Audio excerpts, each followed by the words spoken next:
Hello everyone, I hope you're all keeping well, healthy and happy. In this video, I wanted to talk to you about the direction in which human civilization is going in, which I think is actually going to lead to our own annihilation, to be perfectly honest. We're doing so many things in the aggregate right now that rob us of the very best facets of who we are, right? And part of it is down to this willful ignorance.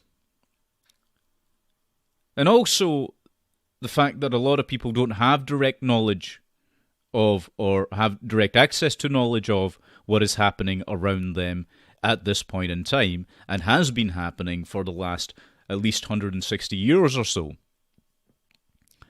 So, where is this taking us?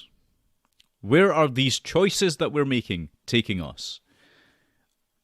Well, we can see, for example, in terms of giving up our own sovereignty as individuals, that it is leading to herd mentality. People are looking to the collectives that they're forming for protection against the onslaught from governmental systems, from banking systems, from these financial systems, from oligarchs and corporations that want to tell you who you should be for their own profit margins.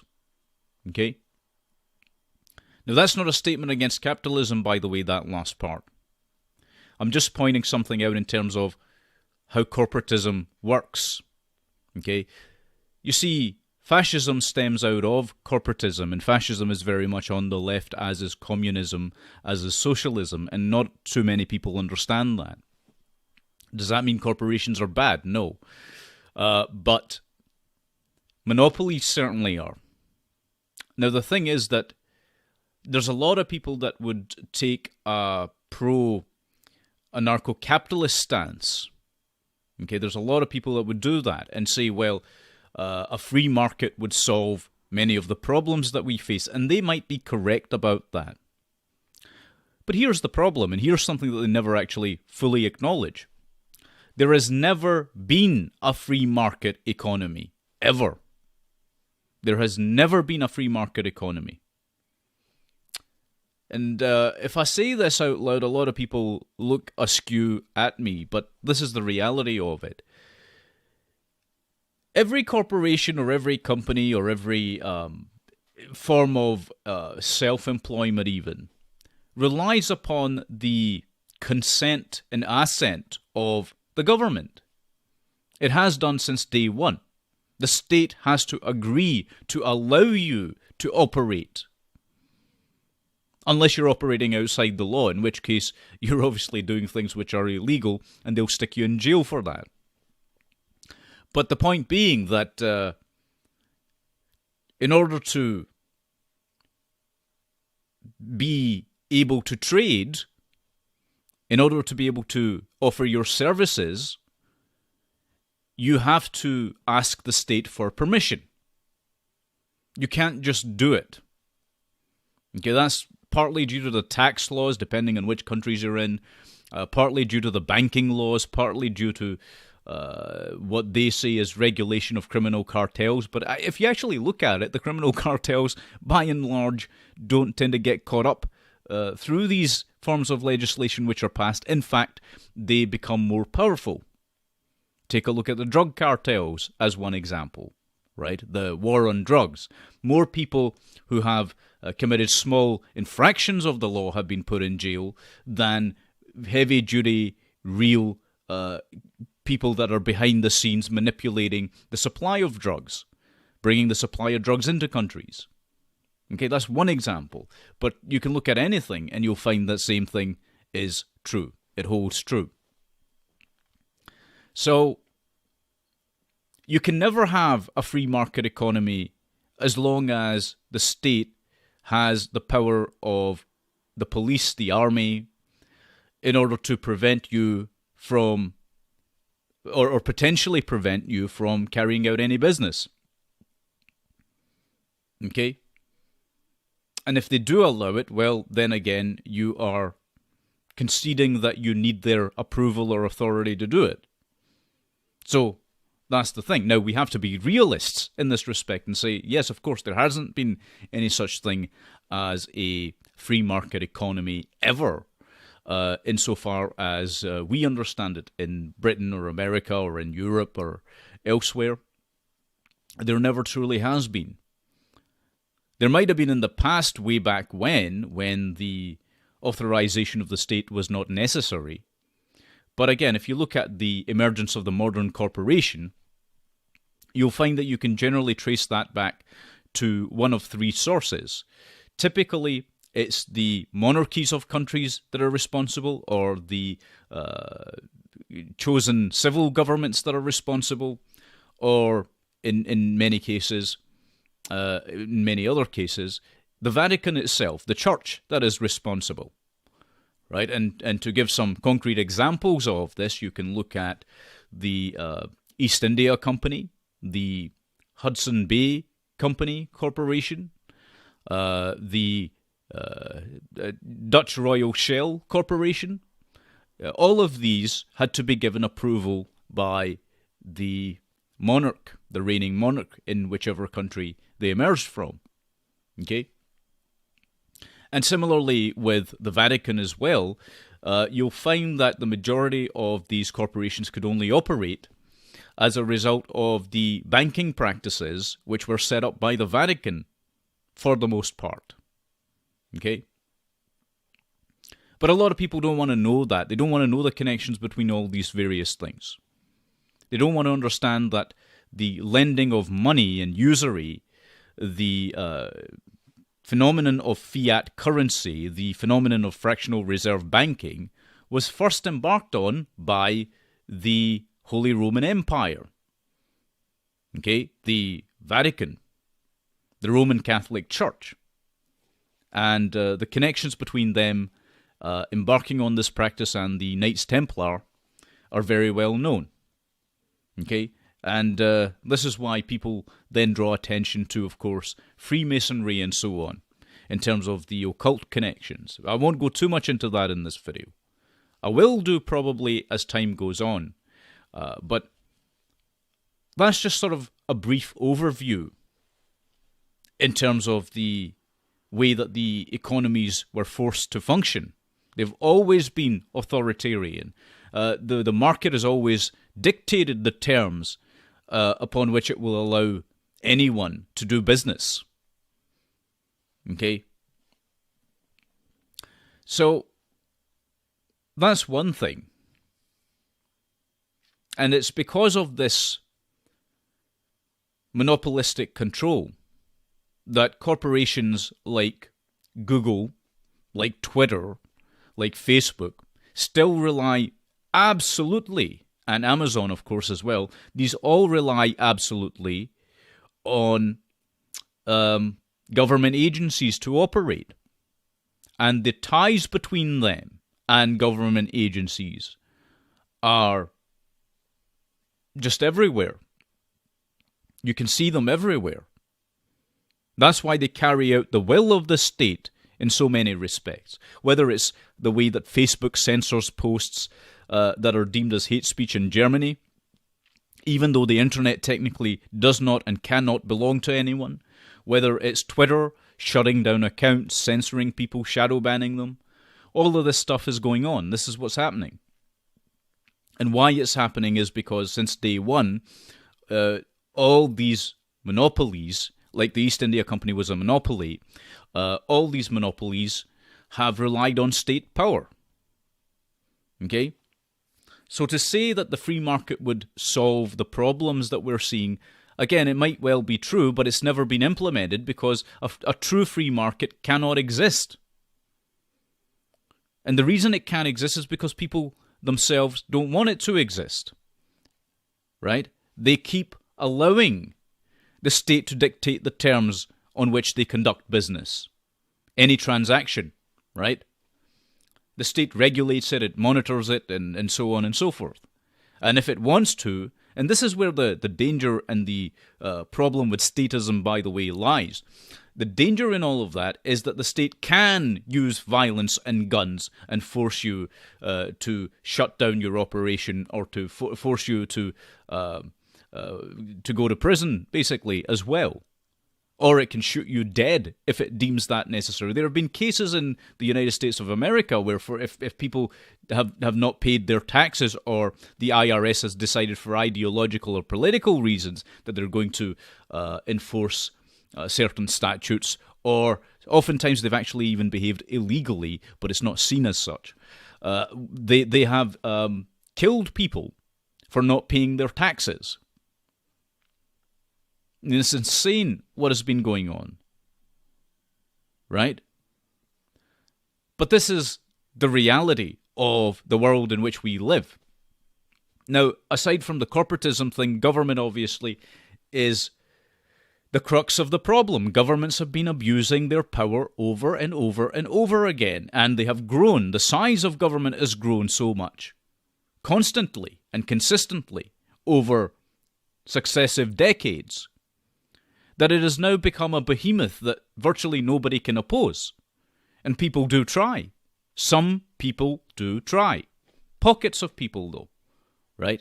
This is the other thing I wanted to talk about, the mass ignorance. I'm going to tell you something. It's anecdotal from my own life, right? But I've noticed myself that the window of people that I can speak to is getting smaller and smaller and smaller. Okay, the window of people that I can talk to about these particular issues with regards to the growth of government, the abuse of powers, the wars that are started just for profiteering, the subversion of the Western countries that we see going on today, the mass immigration problem. The people that I can talk to that know anything about these topics is growing smaller every day. Now, that could be because I'm in a country that is lurching towards socialist policies ever more day by day, right? I'm back in the UK now, so that's, happening. Okay?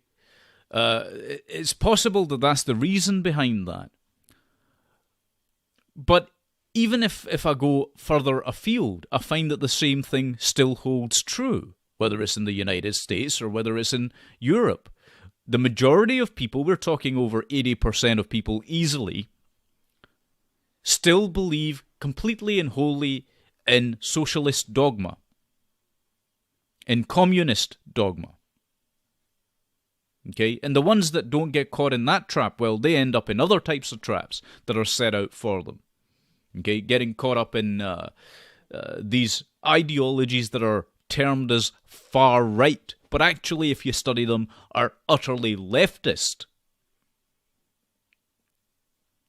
It's insane what is happening in the world right now, and all kinds of people are getting caught up in all kinds of mental traps. They're designed to trap you so that you never find out who the real puppet masters are and what is going on in this world that you are living in. And ordinary people are, day by day, more and more becoming the problem. Right? Your average person is contributing to the problem by not wanting to have any true dialogue with someone who has an opposing point of view, by being dishonest about their own understanding of themselves or the world at large.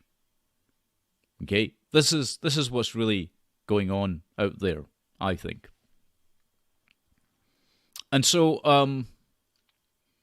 that's not changing. That's not changing at all.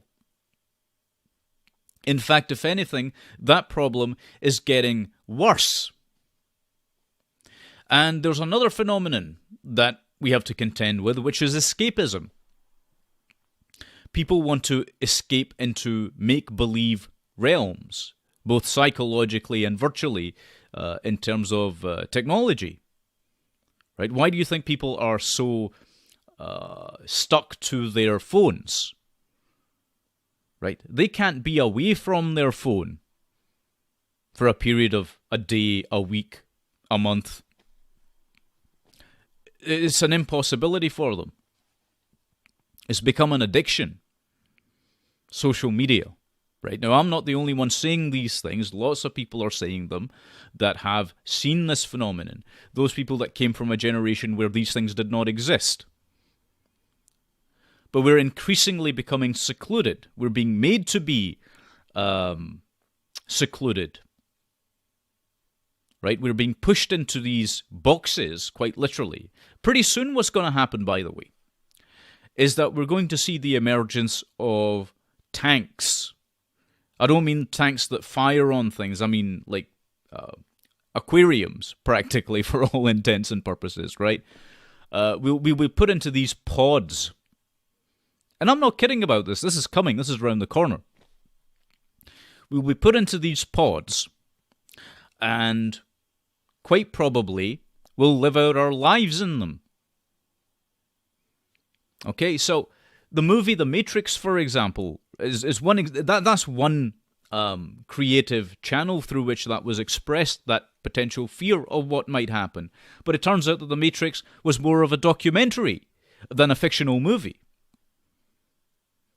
Because that's exactly what is going on, isn't it? We don't want anything to do with people outside of our ideological bubbles, in many cases. Right? And trying to reach people who are capable of logical, rational thought is getting harder and harder. Now, it is true that the more capable people are of thinking outside the box, the more they look to form their own society, if you like, away from the insanity. Okay, that happens as well. And we're kind of seeing that on YouTube, for example, or on Twitter and what have you. Bizarrely enough, on these same social media platforms that are enslaving people, some people are using those to try and free their own minds. Okay? But that's a small number of people. Like, I will literally bet the farm on the fact that you can count those people on one hand. And if not one hand, then you can at least name them. Now, that's a bad sign. That's a really bad sign. And by the way, all the people who think in the same ways with regards to the importance of freedom and truth and logic and understand right actions from wrong actions, morality and what have you, all those people already know each other. This is the other problem you face. We're literally 1 degree of separation apart from each other in the worst of cases. Okay, we're all there. Now, you might think that's a great thing. And I suppose in some respects that is a good thing, right? But that's also a really bad sign.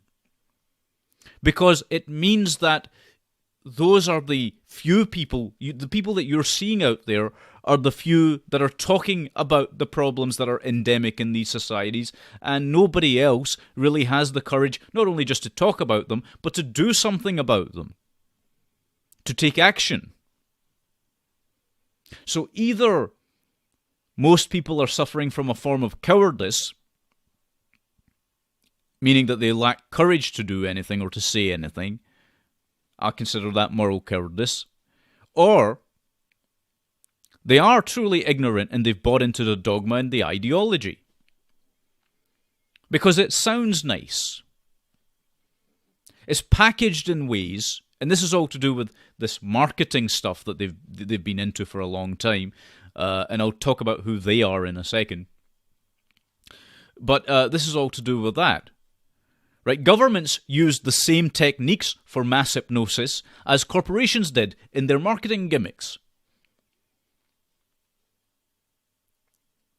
So whether you look at Gustave Le Bon's The Crowd or Edward Bernay's work, you'll find that the same techniques that were used by corporations to market their products en masse were the same techniques, the mind control techniques, that were later used by governments for creating propaganda. And they've refined these over the years. The more science that emerged in terms of how people work, how people think, how people act, in the areas of neuroscience or heuristics or psychology, the more they were able to tweak how they manipulated people. And again, you just need to look at the way that Facebook tried to conduct this study and succeeded in doing this, where they surreptitiously, without telling people, were manipulating their emotions through pushing certain news stories, let's say, or certain posts that were made.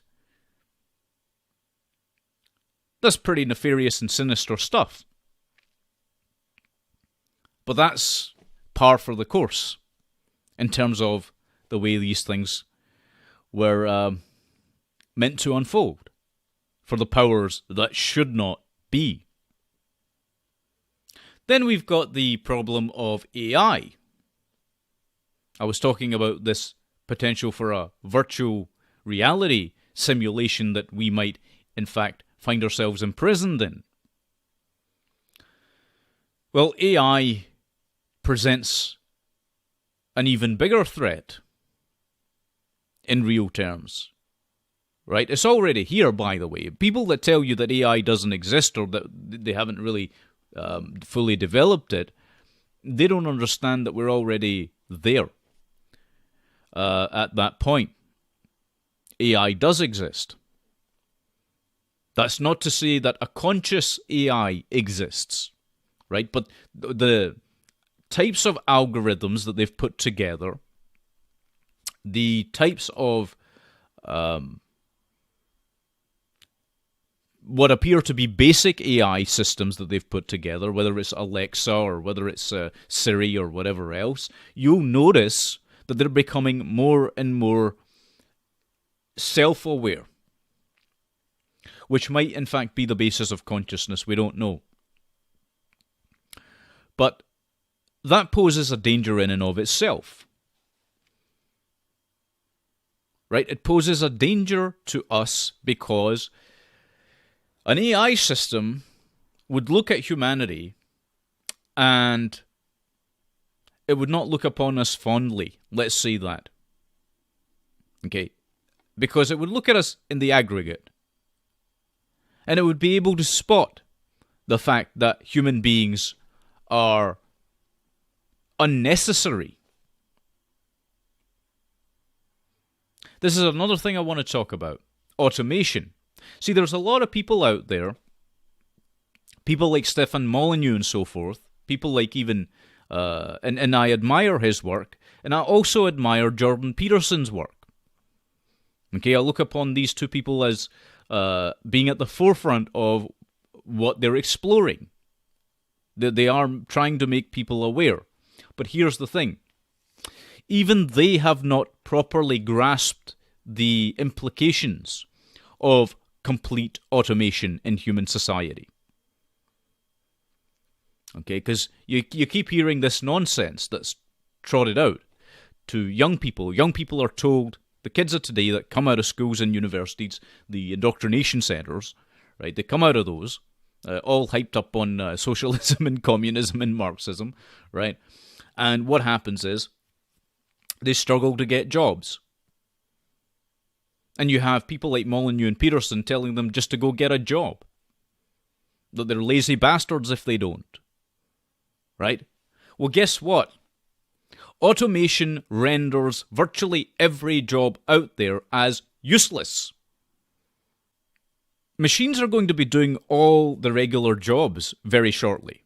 Okay, that's going to happen. We're going to see your cleaner or your postman transform into, what we'll see over the years, droids and other mechanized robotic systems that will do the jobs that humans used to do. Now, anybody with any sense has seen this as the net result, the end conclusion of automated systems since day one. And the problem with automation is it doesn't look to see whether it's in your interests. It's part and parcel of this thing that we call progress. Everybody looks upon progress as a brilliant thing. I don't. I think in many regards, the progress that we have made technologically will be our undoing. That's the real danger. Because again, an AI system would just take a look at human beings and say, oh, I'm not having any of that.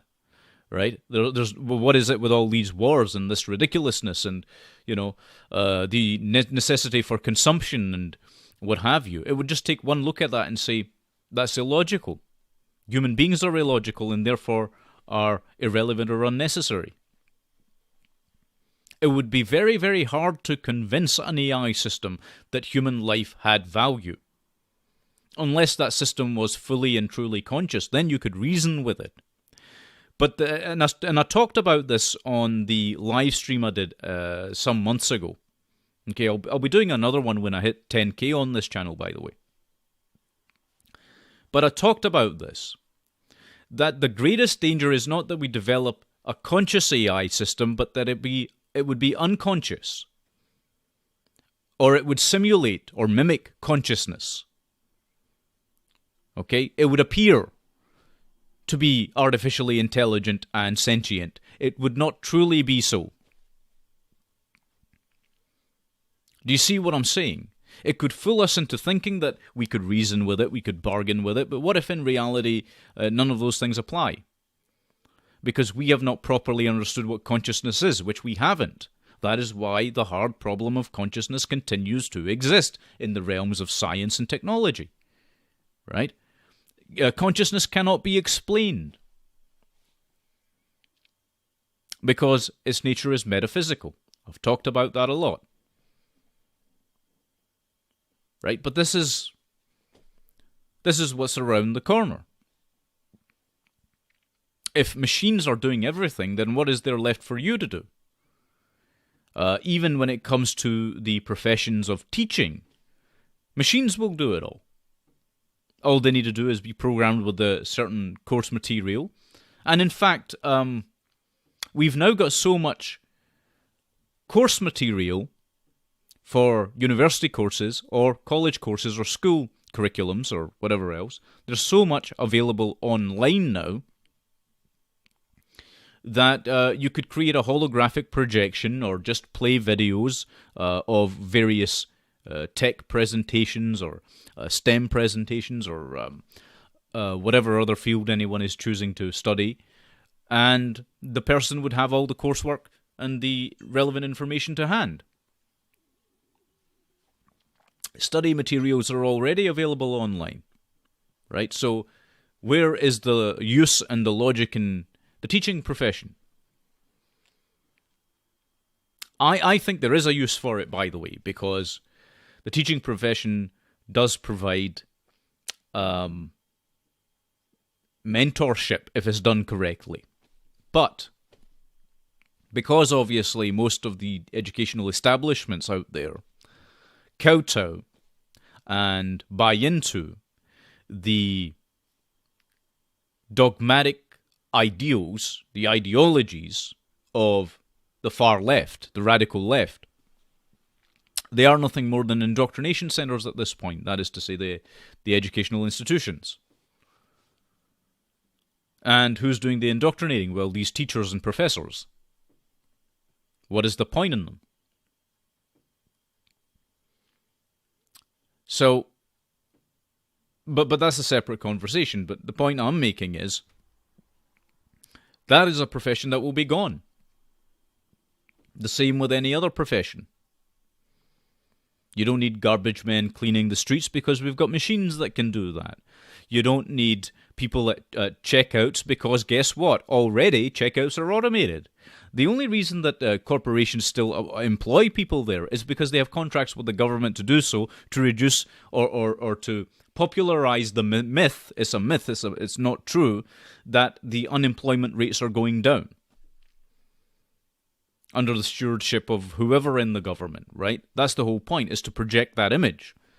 It's not the reality of the situation by any stretch of the imagination.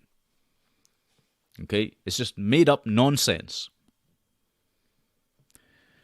But if you're lucky enough to have one of those jobs, even that very soon won't be necessary. And you can't make ends meet on those kinds of jobs that don't pay very well anyway. So,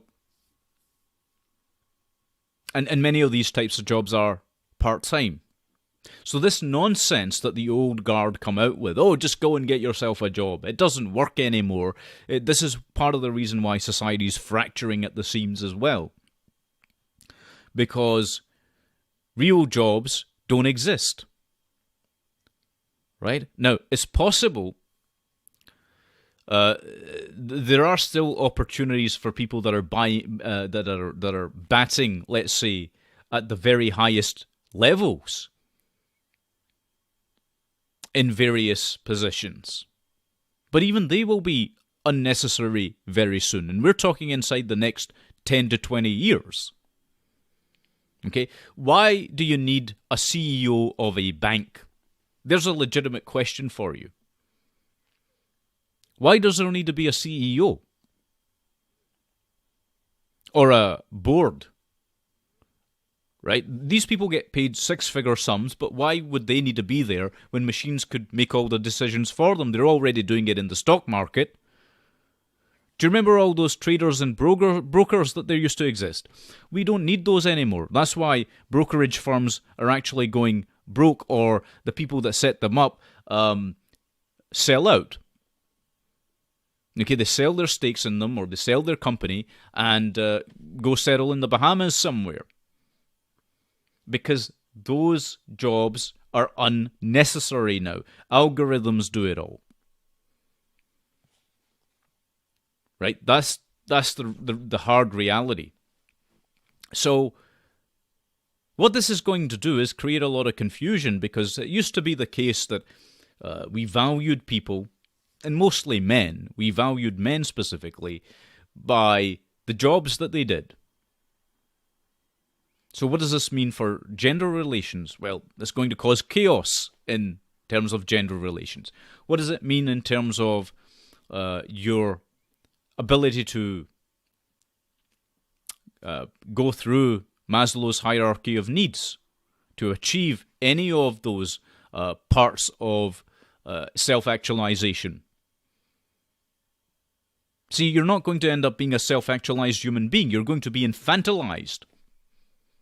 This is the society of the future. This is what we've created, particularly in the West. Oh, and by the way, don't think that the third world is going to escape this. Okay, you'll see some pretty interesting stuff happen over the next 40, 50 years. Third worlders right now are just being used via mass immigration to achieve a particular aim.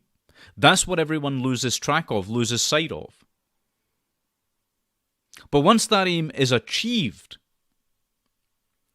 they themselves won't even be necessary anymore. Okay? A lot of stuff is going to happen. This is what I'm trying to tell you. A lot of stuff is going to happen that is not going to be good for the human species. And right now what you've got are people that are so ideologically possessed, or have become tribal, that and I understand why, because when you're facing a threat of massive magnitude, of course you're going to find yourself collectivizing. Of course you're going to find yourself forming into cliques in order to... but that's a reaction. In order to push back against that, right? The onslaught. That's a reaction. But what happens when you react is that you're failing to understand. Okay, you're failing to understand the reason for the thing. A great example is this thing which happened with Syria, or this thing that happened with Iraq, or with Afghanistan, right? Now, France is overloaded with Afghan migrants. But why did that happen? Well, for some reason, the United States of America and its military might decided to go in and destabilize an entire country. Okay, that's what happened. And it wasn't just the Americans, right? This is the major mistake people make is, oh, well, it's the American military. No. I'll tell you what happened with Afghanistan and with Iraq and with Syria was that the Russian government and formerly the Soviets did the same thing. Because they were trying to use the Middle East since, about 1960 something or other, right, give or take. They were trying to use the Middle East to create proxy wars against the United States. So they fomented all this communist doctrine, this Islamist doctrine, and the Americans did the same thing, right? They were having proxy wars. That's where Al-Qaeda came from, it's where ISIS came from, was the interference of the global powers. Okay, the superpowers decided that instead of having nuclear wars between each other, they would have these other wars in other countries, and that would dissipate some of the tension. Or seemingly dissipate the attention. What was actually happening was the wholesale selling out and infiltration of the American government, but that's something I've talked about at length as well. I mean, I don't want to bore you to tears here or anything. I'm just pointing something out, right? That this is, every time that you see these foreign interventions by superpower states, whether it's Russia, America, China, whatever, like we saw in Vietnam, like we saw in Iraq, like we saw in Libya, like we saw in Afghanistan, what happens is that those populations then become displaced. And because they're third world populations, because they are they have their own religious institutions that are supremacist in nature, they have their own ideology, well, then they are given an absolute reason to go on an invasion rampage.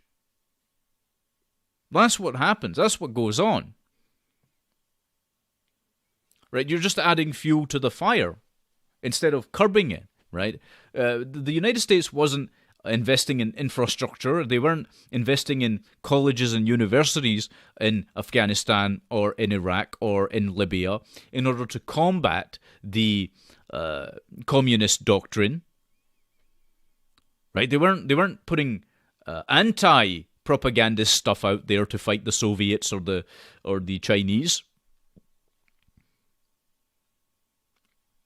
So of course those people are, and because they're, and I don't mean this, I'm generalizing here, but they are simplistic people. They'll buy into anything, right? And you see this even with ISIS in Iraq and in Syria, right? The fact of the matter is, a lot of these people will sell out to whoever pays them the most money. There's also the drug connection as well. I don't want to go too much into that, because otherwise this will end up being a very, very long video, and it's already pretty long. But the drug cartels, where did they come from? Well, take a look into the French Connection. The movie, by the way, was based on real events, right? The triads that were operating inside the Golden Triangle, right? The narcotics gangs. And then you had the CIA, and then you had the French, you had the Italian mafia, you had pretty much every syndicate and cartel and the Russian mafia later, of course, as well, all trying to outbid each other, outbuy each other, and outsmuggle each other. And most of that heroin, the heroin and the cocaine that came out of that, ended up flooding the streets of America. You see, so, but Air America is another example in Vietnam, right? And then the drug trade shifted to Afghanistan. And then you saw that the Taliban got rich off of that. Right? It's like creating the problem and then appearing to try and do something about it, which makes the problem a million times worse. Who do you think funded Osama bin Laden? It was the Russians and the Americans.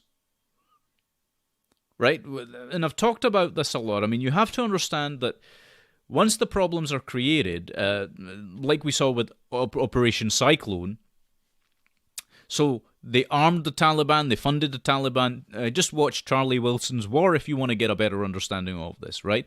That all happened, and then the same forces, that is to say Al-Qaeda, attacked the United States. Right? And you have Saudi Arabia involved in there, and you have these very strange connections between the Saudis and George W. Bush, the Bush family. All very peculiar things.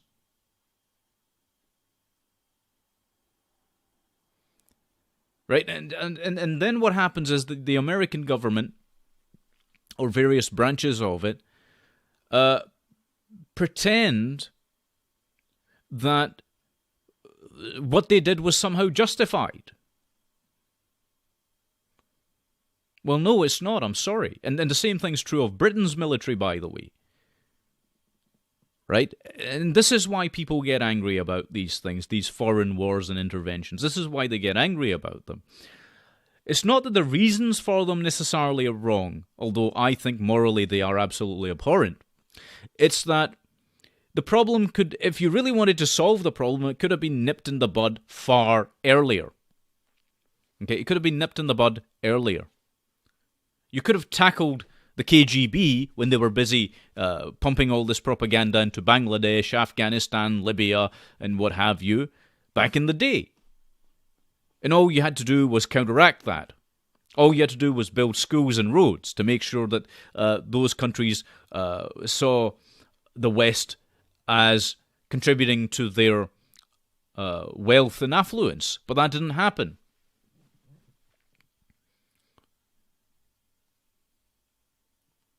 And it didn't happen for specific reasons. Again, I don't want to go into that too much, but I'm getting detracted here from the main point I was making, is that this stuff has been going on a long, long time.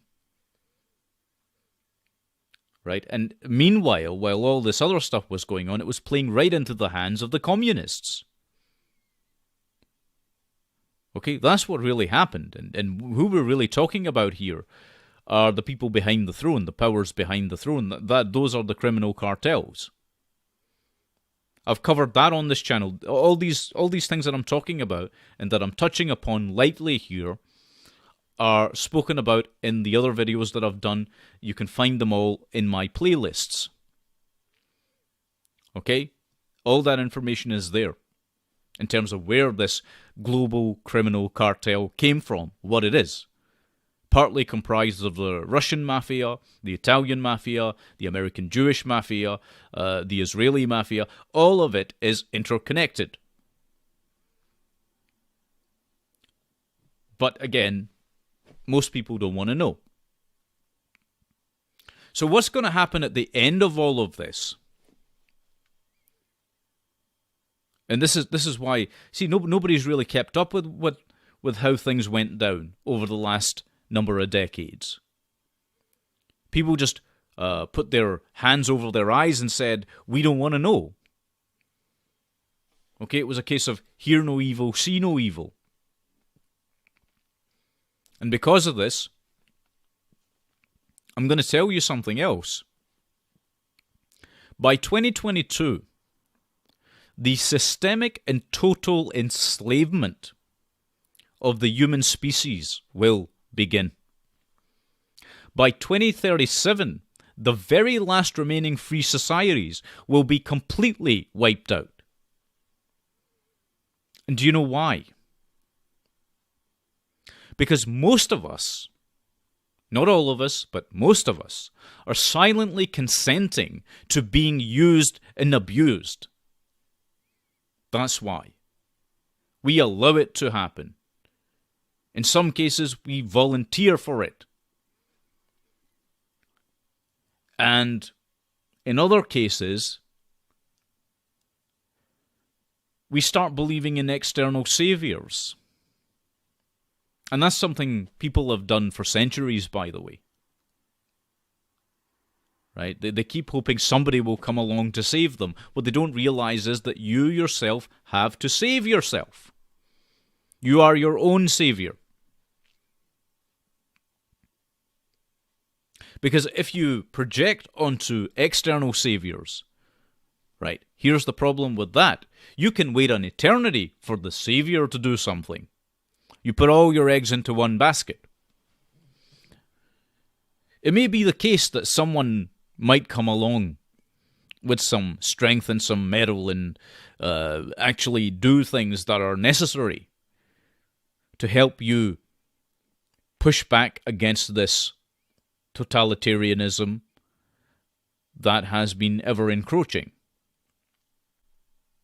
But if you place too much faith in one person, then you're going to be bitterly disappointed. And that's the thing about saviors. They have a habit of disappointing you. Anyone who's ever been touted as a savior always disappoints. Why? Because they're only human beings. In the best of cases. In the worst of cases, they are the devil incarnate in many respects.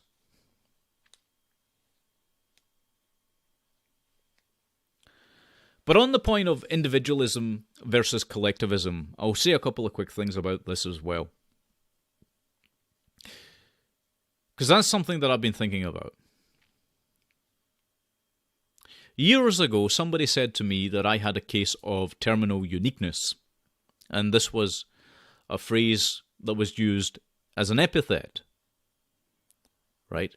It was meant to injure myself emotionally.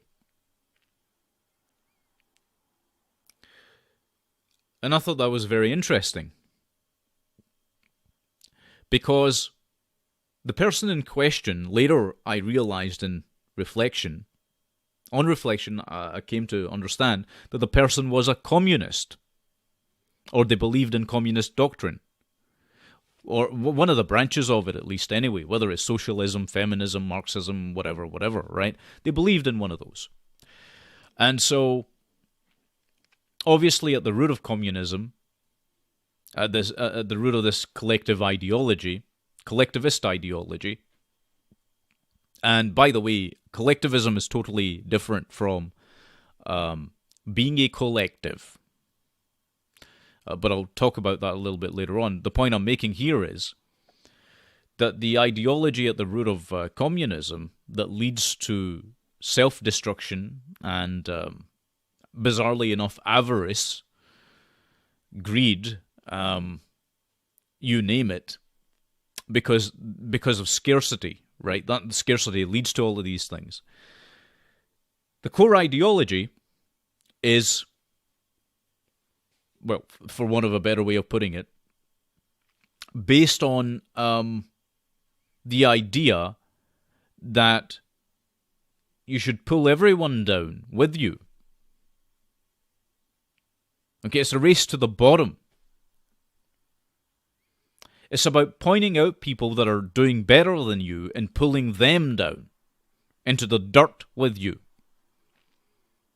It's not about taking people that are not doing so well and pulling them up, because if it was, well, communism would then work, obviously. But it's about taking away from people, right? It's constantly about taking away from people instead of really giving to people. And now, there's some people that will argue with that and say, well, what about the welfare systems and this and that and the other? You're not actually giving to people. A lot of people get confused about this. But if you take a look at... See, if you look at an individual, on an individual basis, you'll find something really interesting, that welfare systems don't provide anyone with enough to go beyond just mere subsistence. On an individual level, is pittance. And that has ramifications because of unemployment that I've talked about and stuff as well. But... again, that's a whole different conversation. But in the aggregate, it seems like a lot of money. Do you see what I'm saying? So this nonsense about, how communism takes from the rich and gives to the poor like Robin Hood is garbage. What really happens is that the majority of the money that's taken from the so-called rich, who generally, by the way, aren't rich, because if they were, they'd be able to hide their money away outside of various nations, and those people never get touched, interestingly enough. It doesn't matter whether it's a right-leaning government, supposedly, which most are actually leftist, but it doesn't matter whether it's a conservative government or whether it's a socialist government. You find the same thing happens. Right? The people that are rich, who are clever enough, tend to escape the idea of taxation anyway. The brain drain, as they call it sometimes, right? Or capital flight. That's another term they use for it. That happens. Right? So, communism can't deliver. All it can do is take and take and take until there's nothing left that you have to give to it. That's what makes it a satanic ideology. It takes everything out of you. Your energy, your soul, you name it. It creates a state of scarcity. Okay, anytime it's put into practice, it creates a state of scarcity.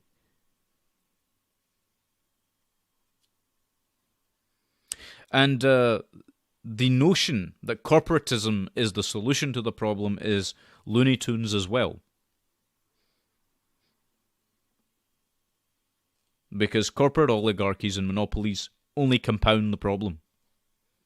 Okay, they only compound the problem. Now, not a lot of people will tell you that, because they have their own ideological bent on things, right? But getting back to the point of collectivism versus individualism, when this person said, you have a case of terminal uniqueness, I was depressed about that, because originally I thought, does that mean I'm operating from some sort of false ego perspective or something like that? Is that what the person's trying to say? And then later I realized, no. Actually, what was going on was that this individual hated the idea that I had my own individual thoughts, my own individual characteristics, my being, and they wanted this uniform, drone-like existence for everyone. So that's collectivism at an extreme level. Now,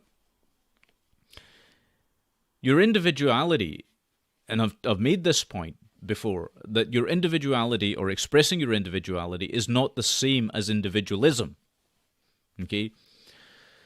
Individualism would be taking the idea that you are an individual to an extreme, saying that, you do not require the collective. Well, that's simply nonsense. Okay, simply nonsense. You need the collective, whether you know it or not. Okay? You see, collectives, we're all born into them. At the smallest unit of a collective would be a family, let's say. You're born into that. Okay, you do what is in the best interests of your family, if you have any logic and sense, of course, and scruples and morality.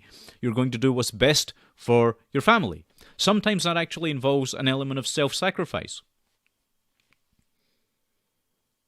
Okay, sometimes that involves that. And how far out can you take that then? Because this element of kinship, very interesting, because it actually does touch on the idea of a homogeneous society, bizarrely enough. You'll find that you can stretch that out to a certain point and no further. And for each society, that's going to be different. Okay? But if you want to destroy a country, all you have to do is destroy the family. It's a very interesting thing. Destroy the collective, the authentic collective. This is where it gets interesting. So you take away the authentic collective, which is kinship, which is family, and you replace it with an abstract collective, which is government. which you're told has authority over you.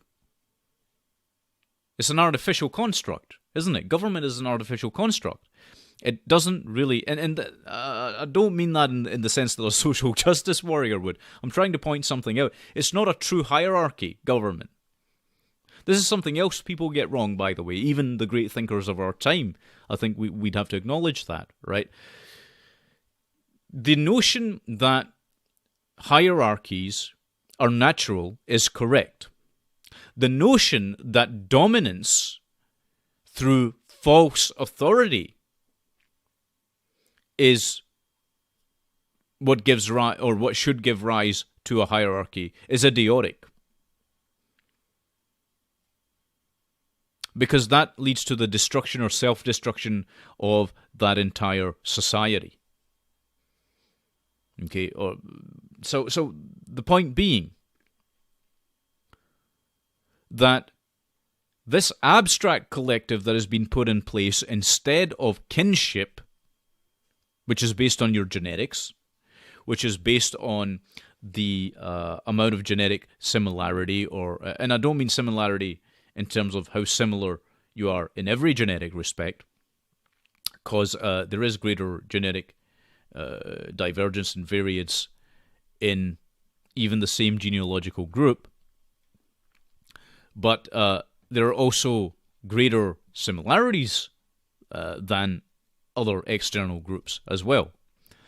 I won't go into that too much, but the point I'm making here is that there is a natural, authentic hierarchy. Then there is the false hierarchy, and the world at large is living under false hierarchy. It's living under systems that do not truly represent human biological nature at all. These systems are completely and utterly eusocial. Okay, I've talked about this a little bit before. Okay, they're eusocial. There's a reason behind that. I'll maybe talk about that more in future. But these eusocial systems, which are mimicking insect behavior, trying to create hive minds and drone-like brains, that's what's being imposed on people. And because of the way that human nature operates, because of the way that we as conscious beings exist, because we value our individuality inside a unit, that unit being the family, we rebel against that because it is not natural to us. Do you see what I'm saying? But as I say, we're on a path now, and I'll close this video off here because I've gone on a little bit, but I just wanted to share my thoughts on this. We're on a path now that is completely self-destructive. It's going to lead to our own self-annihilation. And as I said at the outset, you know, the window of people that I can talk to about the majority of any of this is getting smaller and smaller and smaller. That's very worrying. Because I had initially thought wrongly. I had initially thought, and this makes me wonder whether any of my efforts are actually useful or just in vain. I actually thought that people were capable of wanting to learn, of understanding, of learning to better themselves, to go beyond their constraints, the artificial constraints that have been put on them. And unfortunately, it seems that they're not. Too many people right now, and this is why I've been winding back. I'll be frank with you. It's part of the reason why I've been winding back a lot of the work that I've been doing, because I don't see that there has been any kind of improvement in the human condition. I think the optimist in me wants to believe that there can be, but I hate to sound pessimistic about it, but I can't see this changing. I can't see the state of affairs changing because people are comfortable, right? They're comfortable in their escapism. They're comfortable in their virtual worlds. They're comfortable in many other respects, and so they do not see. They do not see what will happen in the long term. Anyway, I've gone on a little bit in this video, haven't I? But this is just me unplugged, pretty much sharing my thoughts with you guys, because I think that's fairly important to still try where I can to talk about these things, and maybe, and I still cling to this idea that maybe if it affects or if it helps one individual to think better, to think differently, then it's worthwhile. Anyway, thanks very much for watching, and take care of yourselves, and God bless every one of you.